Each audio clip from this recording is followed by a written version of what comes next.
안녕하세요. 손하나의 서재에 오신 걸 환영합니다. 인간에게 있어 가장 크고 중요한 행복이 무엇일까요? 연세대 심리학과의 서은국 교수는 이렇게 말합니다. 행복은 사랑하는 사람과 맛있는 음식을 먹는 것이다. 만약 사랑하는 사람과 매일 식사를 하고 있다면 당신은 매일매일을 행복하게 살고 있는 겁니다. 이건 식사에만 한정되는 건 아니에요. 오늘 읽어드리는 책 김경일 교수의 마음의 지혜에는 우리가 평생 행복하기 위해서 어떻게 살아가야 하는지 알 수 있는데요.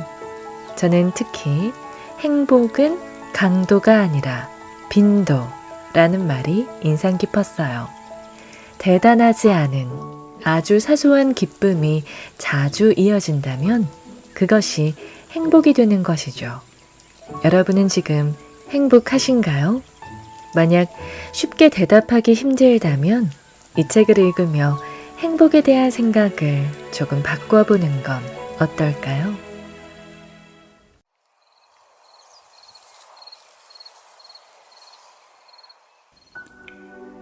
행복을 만끽하는 지혜. 많은 사람들이 어떻게 하면 행복해지는지 궁금해합니다. 그런데 최근에 아주 특이한 분을 만났어요.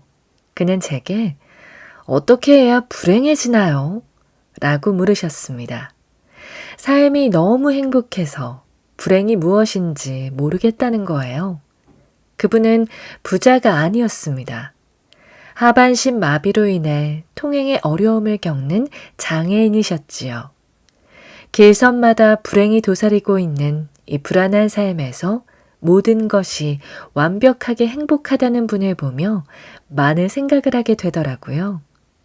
행복이 상황이나 조건과는 관계없는 마음의 상태라는 건 아마 다들 알고 계실 거예요. 그렇다면 무엇이 우리를 행복하게 만드는 걸까요? 이 글을 읽는 여러분은 행복하신가요?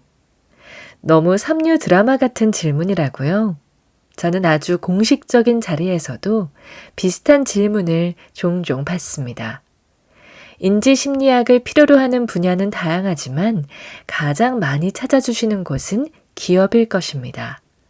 소통, 리더십, 판단, 의사결정, 세대 갈등 등 상황과 조건을 바꾸며 인간의 능력을 끌어올리는 방법에 대해 알고 싶어하는 기업이 많아요. 그런데 최근엔 직접적인 이익과 관련된 주제보다 어떻게 해야 직원들이 행복한 직장 생활을 할 수 있는지를 더 궁금해 하시더라고요. 그러다 보니 행복에 관한 내용으로 강연을 진행하는 일이 부쩍 많아졌습니다. 준비한 강의를 모두 마치고 질의응답 시간이 되면 꼭 한 분 정도는 이렇게 물어보시더군요. 그래서 교수님은 행복하신가요? 라고 말이죠. 저 역시 저만의 대답을 해야겠지요. 그래서 늘 행복에 대해 생각하곤 합니다. 행복이란 무엇일까? 나는 행복한가? 기왕 이렇게 된 거 여러분들에게 다시 삼류 드라마 같은 질문을 꿋꿋하게 해보겠습니다. 여러분, 행복하신가요? 행복의 정의. 만나는 사람들에게 느닷없이 질문해 보았습니다. 행복하세요? 누군가는 네, 아주 행복해요 라고 자신있게 말할 것이고 고개를 갸웃거리며 글쎄요, 잘 모르겠어요 라고 대답하는 이도 있겠지요. 많은 이들이 대답을 마친 후에도 내가 정말 행복한가? 하고 지금 나의 상태를 점검해 볼 것입니다.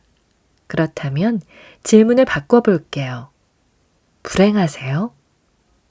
이 질문을 들으면 사람들은 곰곰이 생각합니다.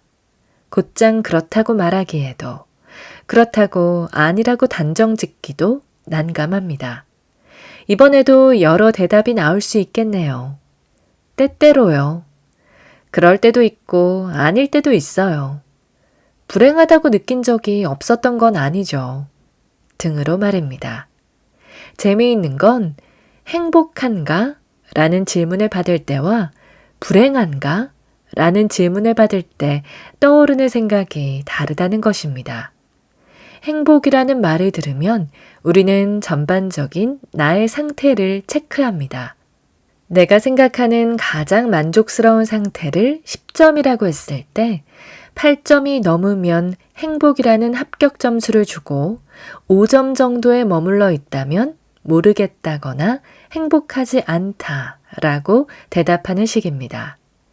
한편 불행을 생각하면 구체적인 사례를 떠올립니다. 최근에 나를 힘들게 하는 사건이 있었나? 를 먼저 생각한 후에 그 사건이 얼마나 컸는지 혹은 얼마나 자주 닥쳐왔는지를 헤아리지요. 그 사건이 일어난 당시에는 무척 불행했지만 지나고 나면 금세 괜찮아질 때도 있으니까요. 그러니 때때로 불행하다거나 불행할 때도 있고 아닐 때도 있다 라는 대답이 나오는 것입니다. 100명에게 물어보아도 결과는 비슷합니다. 행복은 전반적인 만족도의 평균을 계산하고 불행은 구체적인 사례를 찾는 것이 사람들의 기본적인 생각의 패턴입니다. 그렇다면 이 생각의 방식을 바꿔보는 건 어떨까요?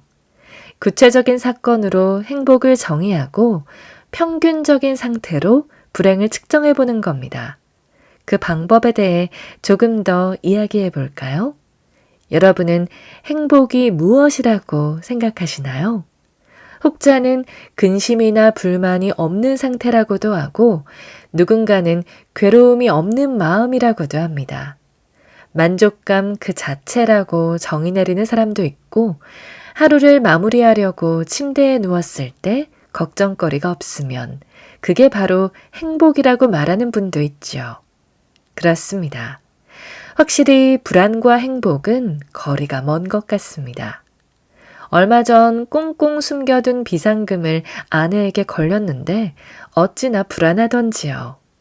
오전 10시쯤에 이 돈 뭐야? 라는 메시지를 받고 저녁 7시에 집에 도착하기까지 머릿속에 수만 가지 시나리오를 썼다 지우기를 반복했습니다.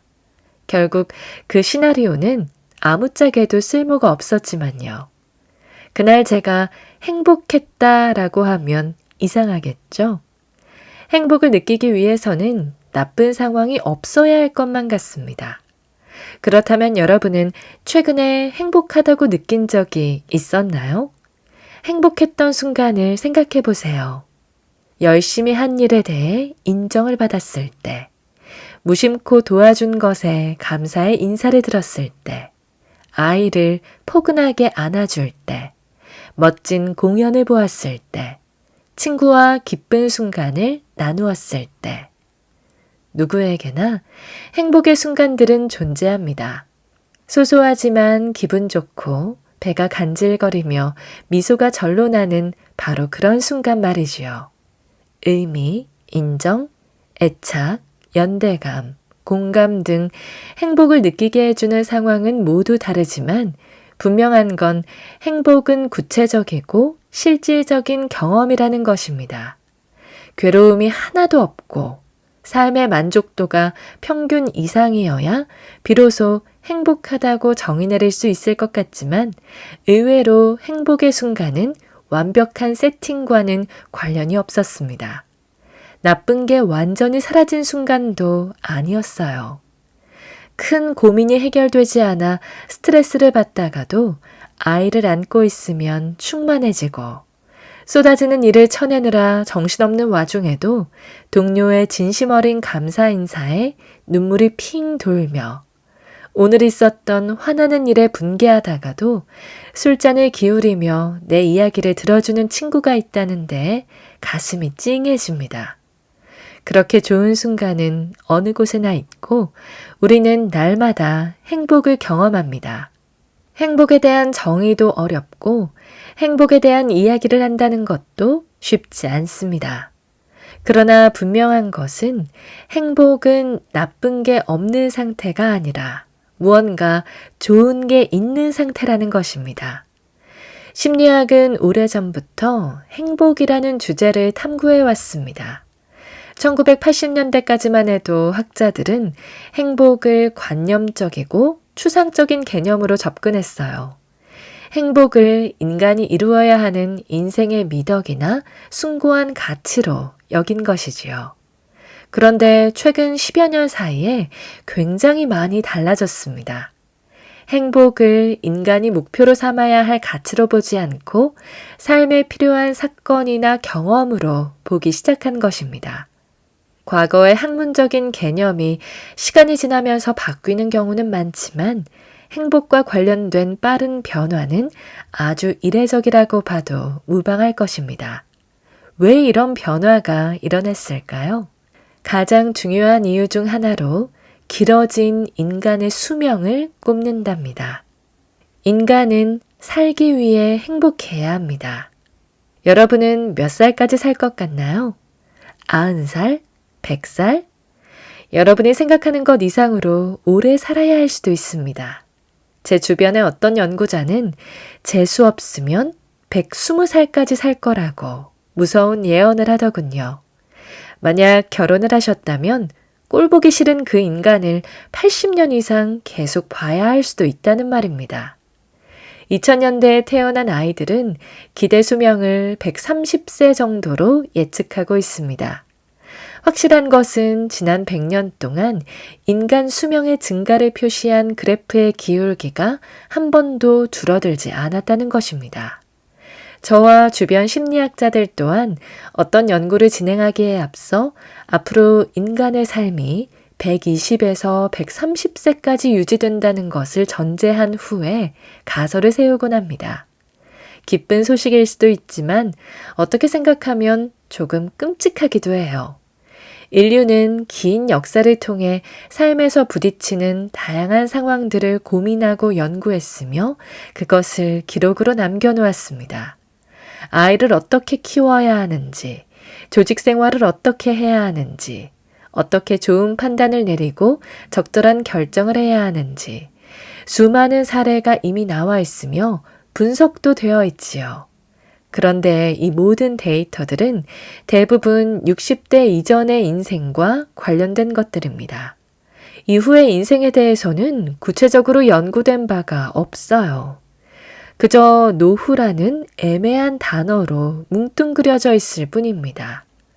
80대 남성에게 일어날 수 있는 심리적 문제는 무엇인지, 90대 여성들은 어떤 관계 속에서 살아가야 할지, 안타깝게도 우리의 선조들은 미처 연구해 놓지 않으셨습니다. 그런데 실제로 내가 120세까지 살아가야 한다고 생각해 보십시오. 앞으로 갈 길이 엄청나게 멀게만 느껴집니다. 저도 물론 그렇지만 현대 심리학을 연구하고 있는 저의 학생들은 무척 혼란스러울 것입니다. 매일 머리를 싸매고 한숨을 내쉬는 가엾은 영혼들에게 저는 위로를 건네곤 합니다. 성경 말씀에도 불전에도 코란에도 100살 넘는 사람이 어떻게 살아야 하는지 또 적성과 진로를 어떻게 찾아야 하는지 나와 있지 않으니 너희가 힘들 수밖에. 수십만 년 동안 인류의 수명은 60세를 넘기지 못했을 뿐 아니라 적성에 맞는 진로를 생각하며 살지도 않았습니다. 대부분 농부의 자식은 농사를 짓고 대장장이의 자식은 풀무지를 했으며 귀족의 자식은 비단 옷을 입고 귀한 음식을 먹었지요. 신분이라는 것이 인간의 운명을 결정하던 시대였으니까요. 오랜 시간 동안 인간은 나는 앞으로 무슨 일을 해서 살아가야 할까? 라는 생각을 하지 않고 살았던 것입니다. 이제 우리는 조상님들이 하지 않은 고민을 안고 살아가야 합니다. 어쩌면 우리가 인류 최초로 진지하게 행복에 대해 고민해야 하는 가엾은 세대일지도 모르지요. 처음 문을 열고 미지의 세계로 나간다는 건 얼마나 힘든 일입니까? 그게 우리가 얻은 수명의 대가일지도 모릅니다. 60세까지 살지 못하는 시절에는 60세에 이루어 놓은 것이 삶의 결과였습니다. 그러나 수명이 120세로 늘었으니 60세는 중간 기착지일 뿐입니다. 결과였던 많은 것들이 과정으로 바뀌겠지요. 그 대표적인 것이 행복입니다. 앞서 말씀드렸듯이 수십 년 동안 심리학에서 행복을 대하는 관점이 많이 달라졌습니다. 만약 여러분이 행복에 관한 현대 심리학의 생각이 궁금하다면 반드시 읽어야 할 책이 있습니다. 연세대학교 서은국 교수가 쓴 행복의 기원입니다. 그 안에는 이런 명문장이 등장합니다. 행복은 목표가 아니라 도구다. 행복이 목표가 아니라 도구라니 무슨 말이냐고요? 드라마에서 한 번쯤 이런 장면 보셨을 거예요. 바람이 부는 강가에서 함께 고난을 이겨낸 남녀가 헝클어진 머리로 이렇게 말합니다. 왜 살아야 하죠? 행복해지려고요. 뉘엿뉘엿 해가지고 잔잔한 음악이 흐르며 시청자의 마음에 감동이 번지려는데 행복에 대해 연구하는 현대 심리학자들은 느닷없이 땡 하는 소리를 내며 산통을 깰 것입니다. 대화의 앞뒤가 틀렸기 때문이지요. 행복해지기 위해 사는 게 아니라 살기 위해 행복해야 하는 것입니다. 인류의 수명이 길어졌으니 결과는 과정으로 바뀌고 원인과 결과도 바뀌게 마련입니다. 행복은 오랫동안 인생의 완성이요, 미덕이요, 결과였지만 서은국 교수를 비롯한 오늘날의 심리학자들은 두툼한 데이터를 기반으로 이렇게 주장합니다. 살기 위해, 버티기 위해 행복해야 한다. 서은국 교수는 종종 꿀벌의 예로 행복을 설명합니다. 꿀벌은 왜 살까요? 꿀을 모으기 위해서일까요? 아닙니다. 꿀벌은 살기 위해 삽니다. 진화학적으로 보면 생명이 있는 모든 것들의 목적은 생존 그 자체와 유전자의 번식입니다. 꿀벌 역시 꿀을 모으기 위해 존재하는 것이 아닙니다. 꿀벌은 나와 유전자가 같은 다음 세대를 만들기 위해 살아내는 것이며 생존을 위해 힘든 일도 버텨내야 하는 것이지요. 달콤한 꿀은 그저 꿀벌이 생을 지속할 수 있는 동력원이 되어줄 뿐입니다. 다시 말해 꿀은 꿀벌의 삶의 목표가 아니라 생존을 위한 도구인 셈입니다. 여기서 꿀벌을 인간으로 바꾸고 꿀의 자리에 행복을 넣으면 새로운 공식이 만들어집니다. 인간은 살기 위해 행복해야 한다. 행복을 경험한 개체는 생존성이 강해진다. 그렇습니다. 이것이 우리가 행복해야 하는 이유입니다. 금지 약물이 가진 진짜 효능. 우리를 행복하게 만들었던 많은 순간을 다시 떠올려 보세요. 상대방의 성장을 지켜보며 느꼈던 흐뭇함, 칭찬과 감사를 들을 때의 기쁨, 나의 즐거움을 공유하는 연대감, 살과 살이 맞닿는 애착의 행복. 이 모든 것을 경험할 때 우리 뇌는 강하게 반응합니다. 아, 나 그때 참 행복했다. 라는 좋은 느낌과 기억은 강력한 생존 의지와 연결됩니다. 제2차 세계대전 당시 유대인의 무덤과도 같았던 아우슈비츠 수용소. 나치 독일의 잔혹한 만행으로 수많은 유대인들이 그곳에서 죽음을 당했습니다. 독가스나 총살 같은 직접적인 학살이 아니어도 비위생적인 환경, 형편없는 영양 상태, 버티기 힘든 노동 강도, 온갖 병원균과 정신적 트라우마 등으로 수용소에 들어간 이들은 몇 달 안에 죽음을 맞이하곤 했습니다. 그런데 이런 곳에서도 끝까지 살아남은 사람들이 있었습니다. 도대체 어떤 이들이 이처럼 강한 생명력을 갖고 있었던 걸까요? 어느 정도 시간이 흐른 후 유럽과 미국의 학자들은 죽음의 수용소에서 살아남은 이들에 대해 연구하기 시작했습니다. 처음엔 우선 신체적으로 건강하고 나이가 어릴수록 생존 확률이 높았을 거라 가정하고 자료를 모았습니다. 물론 부분적으로 맞기는 했지만 완전하게 설명이 되지는 않았지요. 오랜 시간 조사를 거듭한 후에 생존의 중요한 요인 중 하나가 행복이었다는 것을 알게 되었습니다. 즉, 수용소에 끌려 들어가기 전까지 얼마나 행복한 삶을 살았는지가 살아남는 데 적지 않은 영향을 끼쳤다는 것입니다. 그저 죽지 않으려 했던 이들은 모두 죽었습니다. 그러나 살아야 할 분명한 이유가 있는 사람들은 살았습니다. 그 이유가 바로 행복입니다. 행복을 자주 또 많이 경험했던 사람은 그것이 얼마나 좋은지 잘 알고 있기에 다시 되풀이하고자 하는 욕구가 강했으며 그것이 심리적 에너지로 작용한 것입니다. 한 가지 더 예를 들어볼까요? 최근 올림픽에서 금지 약물을 복용한 외국 선수들이 경기에 출전해 논란이 된 일이 있었지요.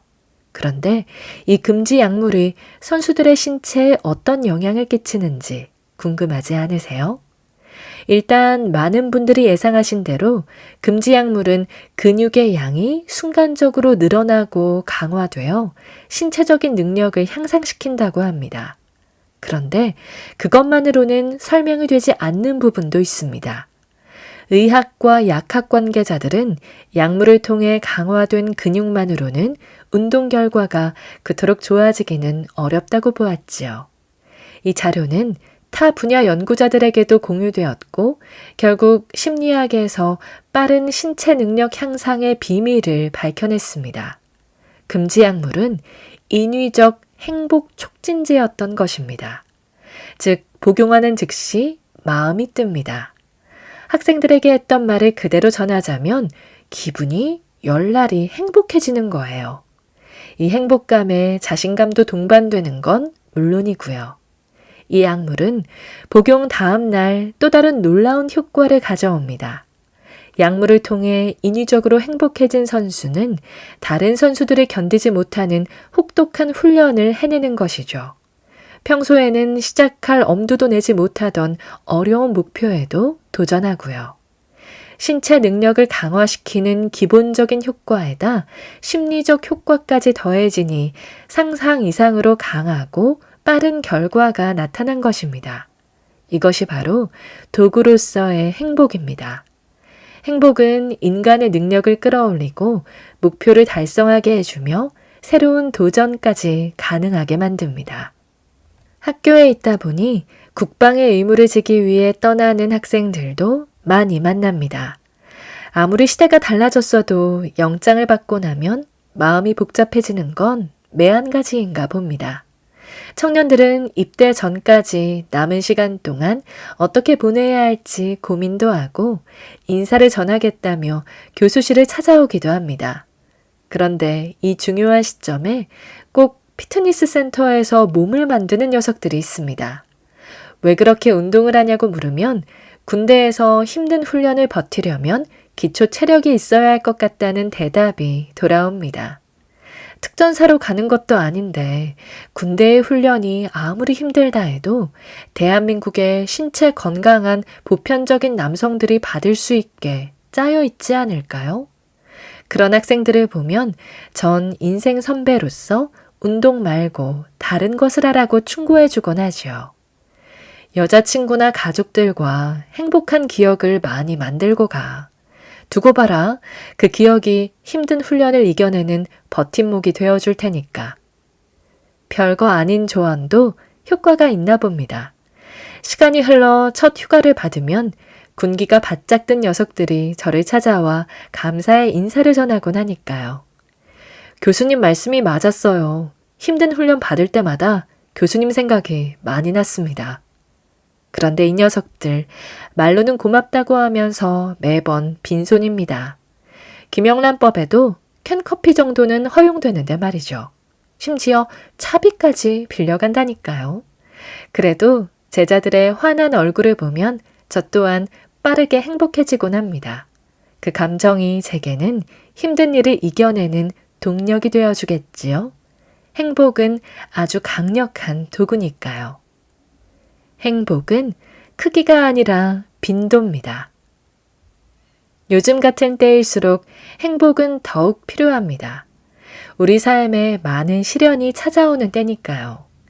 최근 2년 동안만 하더라도 코로나19 때문에 얼마나 많은 분들이 고생을 하셨습니까? 수많은 생명을 살린 의료진들, 학교에서 일하시는 선생님들, 밤샘 작업을 밥 먹듯 하던 공무원분들, 통신사의 직원들과 집에서 육아하느라 몸과 마음을 다 써버린 주부님들까지 매일매일이 힘들고 지친 날들이었습니다. 다행히 전 세계를 혼란에 빠뜨린 이 코로나 팬데믹도 어느덧 지나가고 있습니다. 코로나가 끝나면 모든 게 다 좋아질 것 같지요? 아닙니다. 더 큰 위기가 올 것입니다. 생각해 보세요.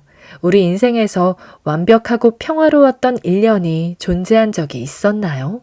한 번도 없었습니다. 그리고 앞으로도 없을 것입니다. 직장에서도 마찬가지입니다. 사장님은 매년 이번 위기만 넘기자고 하시지만 다음엔 기다렸다는 듯이 더 큰 위기가 찾아오지요. 올해가 단군 이래 최대 불황이었다면 내년은 해방 이래 최대 시련이 다가올 테지요. 인생은 시련의 연속이고 우리는 그 시련을 버텨내며 생존하는 존재입니다. 그러니 우리에게 행복이 얼마나 많이 필요하겠습니까? 꿀벌이 살기 위해 꿀을 모으듯 인간도 시련을 버티기 위해 행복을 모아야 합니다. 그렇다면 어떻게 해야 더 많은 행복을 차지할 수 있을까요? 다시 서운국 교수님의 이야기로 돌아오겠습니다. 행복의 기원의 결론은 생각보다 소소합니다. 모든 페이지를 통해 결론에 향하는 논리를 빌드업 해놓았지만 저자는 인간에게 있어 가장 크고 중요한 행복을 이렇게 정의합니다. 사랑하는 사람과 음식을 먹는 것. 많은 분들이 저에게 행복하냐고 묻습니다. 행복은 삶의 평균치가 아니라 구체적인 경험이기에 저 또한 최근에 가장 행복했던 일을 떠올리곤 하죠. 오래 생각할 필요도 없습니다. 어제만 해도 전 정말 행복했거든요. 무엇을 했냐고요? 저 어제 친한 친구 녀석 만나서 오징어회 먹었습니다. 오징어회는 그다지 비싸지도 않았어요. 어제 먹은 데서는 한 접시에 27,000원 정도 하더라고요. 내친 김에 멍게도 먹고 소라도 먹고 물론 소주도 한 병 했습니다. 정말 행복했습니다. 서운국 교수가 행복의 기원에서 말하는 결론은 말로만 들었을 땐 코웃음이 쳐질지 몰라도 직접 경험해보면 인정하게 됩니다. 좋은 사람과 맛있는 것을 먹는다는 행위는 인간에게 정말 중요한 행복이라는 것을요. 먹는다는 것은 생존과 직결된 일이고 좋아하는 사람과의 관계는 행복감과 뗄 수 없는 요인이기 때문이지요. 그런데 말입니다.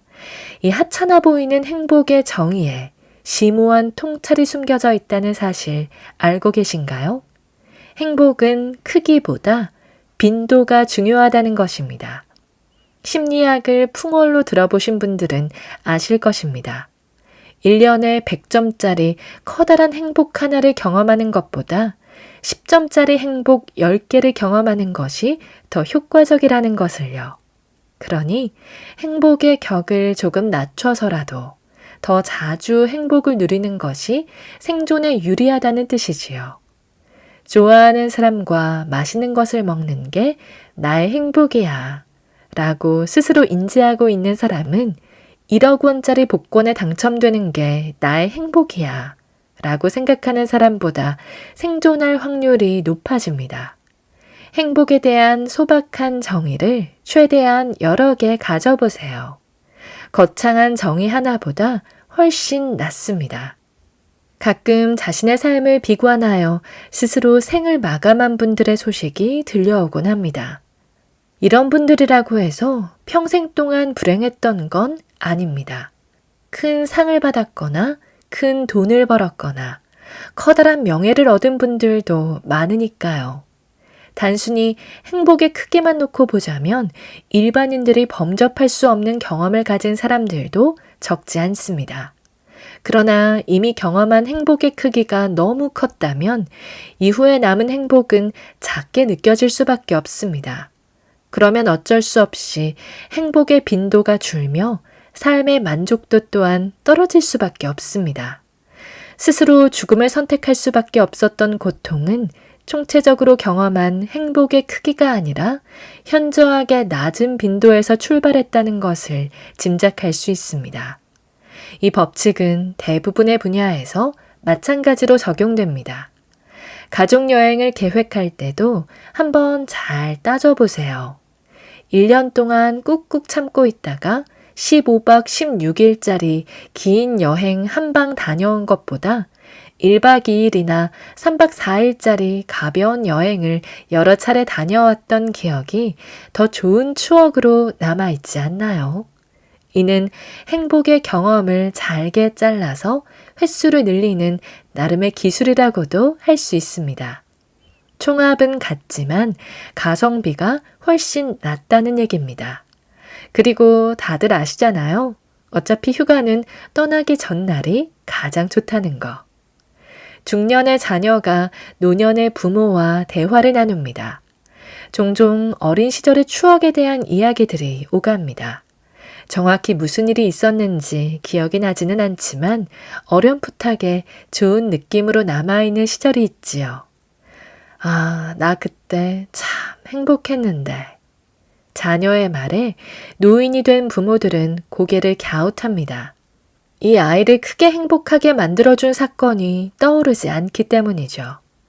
부모가 떠올린 것은 행복의 크기입니다. 반대로 자녀는 행복의 빈도를 떠올렸을 것입니다. 개별적인 사례는 기억나지 않지만 자주자주 느낀 기분 좋은 감정이 마음속 거대한 행복의 뭉치로 남은 거니까요. 반대의 경우도 있습니다. 부모는 아이를 행복하게 해주기 위해 많은 애를 썼는데 자녀는 기억을 못하는 경우죠. 그랜드 캐년도 데려가고 유럽 여행도 데려갔고 남들은 못하는 귀한 경험을 시켜주기 위해 애를 썼을 테지만 안타깝게도 자녀에게는 행복의 느낌이 남지 않은 것입니다. 제가 행복과 빈도에 대한 이야기를 하면 어떤 분들은 이렇게 질문합니다. 교수님, 100점짜리 한 번의 행복보다 10점짜리 10번의 행복이 낫다면 0.1점짜리 행복 1000번은 어떨까요? 행복에는 빈도가 중요하지만 무조건 빈도가 잦다고 해서 좋은 게 아니랍니다. 조카에게 용돈 주는 상황을 생각해 볼까요? 이모가 명절 때 척하고 10만 원을 내민다고 칩시다. 조카는 와우 이모 짱이라며 호들갑을 떨 것입니다. 그런데 500원을 주면 어떻게 될까요? 녀석은 떨떠름한 표정으로 이렇게 말할 것입니다. 에이 이모 왜 이러세요? 장난치지 마요. 행복은 크기보다 빈도가 중요하다는 생각에 만날 때마다 500원씩 500원씩 10번을 주고 20번을 주고 100번을 주어봤자 조카의 얼굴에서 짜증을 걷어내기는 쉽지 않을 것입니다. 조카의 머릿속엔 이런 생각이 강하게 잡혀 있을 테니까요. 아무리 그래도 10,000원은 돼야 용돈으로 쳐주는 거 아닌가? 여기서 쳐준다는 것을 부킹 프라이스라고 합니다. 사실 이 말은 인지심리학자나 행동경제학자들이 사용하는 학술 용어는 아닙니다. 학자들에게 통하는 일종의 은어인 셈이죠. 부킹이란 말은 자주 들어보셨죠? 주로 골프장이나 무도회장에서 즉석 만남을 할 때 많이들 쓰셨을 텐데 여기서 부킹은 장부에 기입한다는 뜻을 갖고 있습니다. 다시 말해 부킹 프라이스란 조카가 자신의 마음속 장부에 이모에게 용돈 1회 받았음 이라고 기입할 만한 최소 금액을 뜻해요. 10,000원보다 적다면 아예 받지 않은 것으로 친다는 말입니다. 이 부킹 프라이스는 사람마다 달라요. 그러니 상대의 부킹 프라이스를 잘 알고 있다면 어느 정도 유리하게 적용할 수 있겠죠. 만약 조카의 부킹 프라이스가 10,000원이고 이모가 조카에게 10년 동안 줄 수 있는 용돈의 총합이 10만 원이라고 가정해 봅시다. 어떤 방식으로 용돈을 주는 것이 이모에게 가장 유리할까요? 그렇습니다.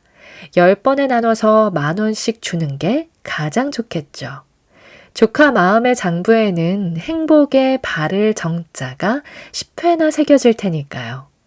5만 원씩 2번 용돈을 주더라도 지갑에서 나가는 돈의 총합은 같겠지만 조카는 올해는 이모가 용돈을 2번밖에 안 주셨네 라고 기억할지도 몰라요. 인간은 크기보다 빈도를 더 중요하게 여깁니다. 그렇기에 같은 돈을 받아도 자주 받는 것이 더 많은 혜택을 누린 것처럼 느껴지는 것이지요. 하지만 반드시 기억하세요. 5,000원씩 20번을 준다면 조카 마음속 장부에는 한 번도 안 받았음으로 기록된다는 것을요.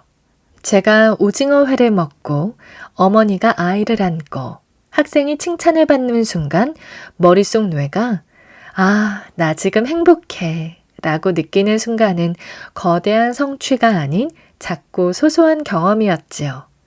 하지만 그때가 나의 부킹 프라이스를 살짝 넘긴 순간이었고 그렇기 때문에 행복한 기억으로 각인될 수 있었던 것입니다.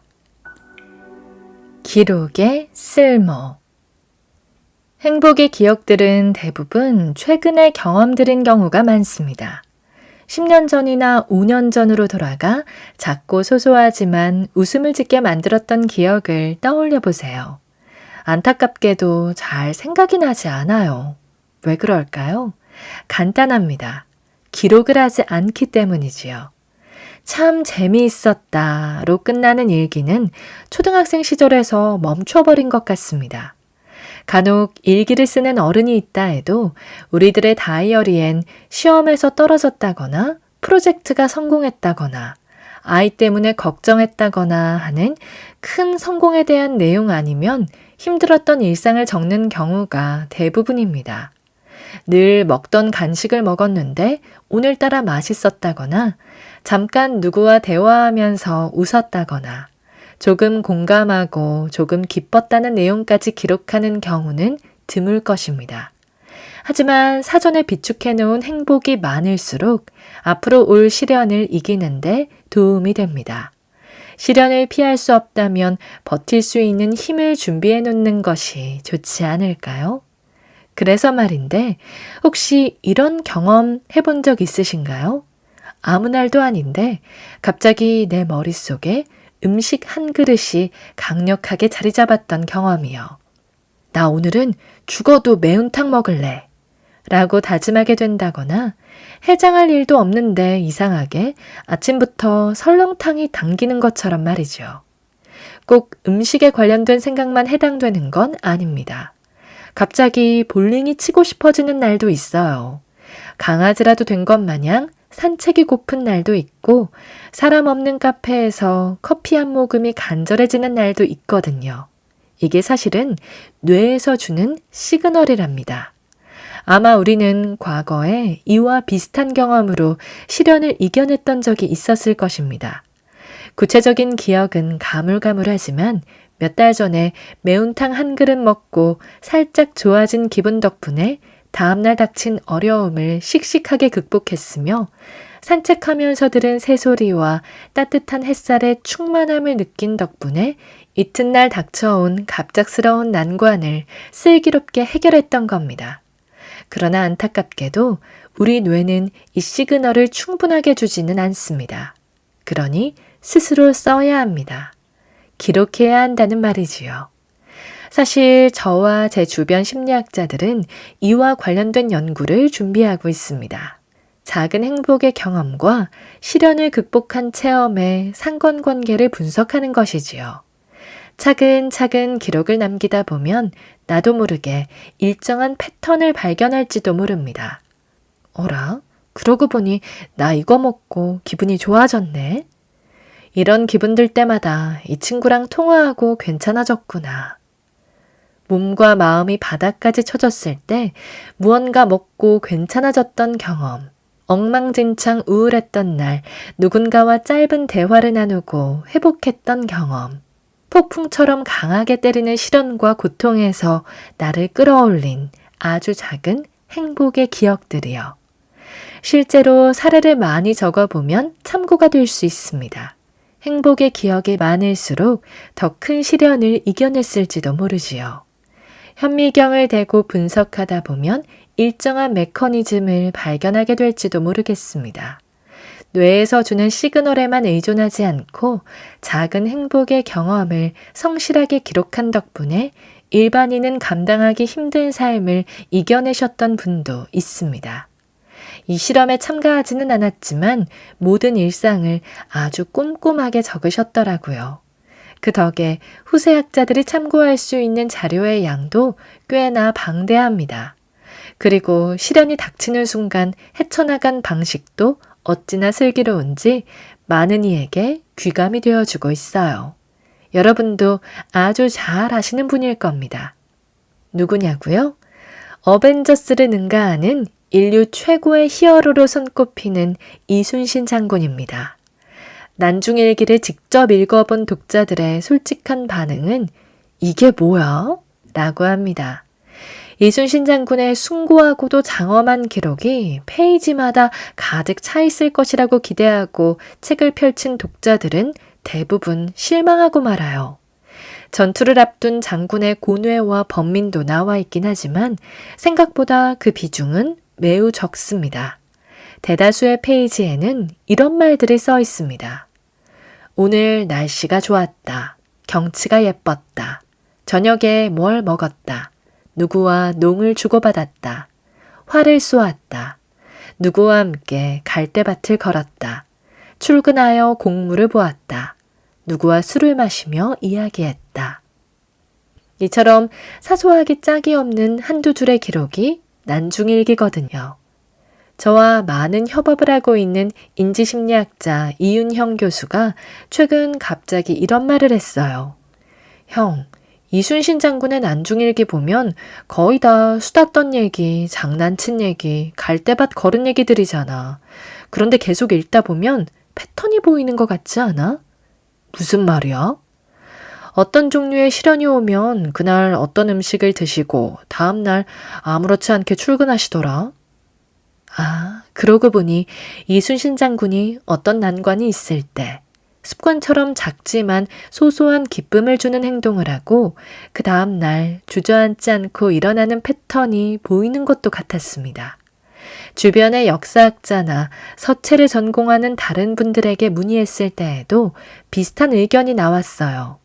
아직 확실하게 증명된 것은 아니고 시작 단계에 있는 연구이기 때문에 섣부르게 단정 짓기는 어렵습니다만 누구보다 힘든 미션 앞에서 허덕였을 뿐이 왜 그렇게 매일 2줄씩 끈질기게 기록을 남겼는지 이해가 갑니다. 몇 년 뒤 이순신 장군의 부킹 해피니스와 고난 극복의 시실과 날실처럼 연결된 메커니즘이 자세히 밝혀지면 그때 학자로서 좀 더 자신 있게 이 이야기를 들려드릴 수 있겠지요. 우리 모두가 성웅이 되지는 못하겠지만 나름의 시련 앞에서 살짝 메모를 해보는 건 어떨까요? 출근해서 책상에 앉자마자 가장 먼저 하는 아침 일과로 나 어제 뭘 맛있게 먹었더라? 나 어제 뭐 때문에 웃었지? 를 떠올리며 적어보는 것도 괜찮겠네요. 아주 사소하고 소박하지만 나를 살짝 힘나게 해주었던 것들. 그것이 바로 나에게 부킹되었던 최소한의 행복일 테니까요. 프로야구 감독님들께 여쭤본 적이 있었습니다. 어떤 선수를 에이스라고 생각하세요? 대체로 오는 대답은 비슷했습니다. 비가 오나 눈이 오나 컨디션이 좋든 나쁘든 자기 순서가 되면 꾸역꾸역 등판하여 한결같은 공을 던져주고 가는 선수. 그들을 최고의 선수로 꼽고 싶다는 것이었습니다. 어떤 직원이 좋은 직원입니까? 기업의 CEO들께도 비슷한 질문을 해보았습니다. 되돌아오는 대답은 비슷했습니다. 비가 오나 눈이 오나 컨디션이 좋든 나쁘든 조직에 어떠한 시련이 닥쳐도 꾸역꾸역 출근하여 자신이 해야 할 일을 해내는 직원. 그 꾸준함과 성실함이 가장 큰 무기가 되어 주었다는 것이지요. 꾸역꾸역. 언제부턴가 저에게 이 말은 존경과 감사를 담은 표현이 되었습니다. 아이가 예쁘든 아프든 모자라든 부모는 꾸역꾸역 사랑을 주고 선생님은 꾸역꾸역 바른 길을 가르칩니다. 가게 사장님들은 꾸역꾸역 정해진 시간에 문을 열고 버스 기사님은 꾸역꾸역 제 시간에 도착하며 군인은 꾸역꾸역 훈련장에 가고 지휘자는 꾸역꾸역 지휘봉을 잡습니다. 우리의 순조로운 일상이 매일 누군가가 꾸역꾸역 해내는 일 덕분에 이루어진다는 건 경이롭습니다. 인간의 마음은 날씨처럼 바뀌고 느닷없이 찾아오는 소나기처럼 혹독한 시련은 하루가 멀다 하고 다가옵니다. 그럼에도 불구하고 내가 해야 할 일을 꾸역꾸역 할 수 있는 이 엄청난 에너지는 대체 어디서 나오는 것일까요? 로또 당첨이나 노벨상 수상 같은 대단한 행운이 아닙니다. 학자들은 단단한 근육이 매일 살짝 부킹되던 작은 행복에서 나온다고 확신했습니다.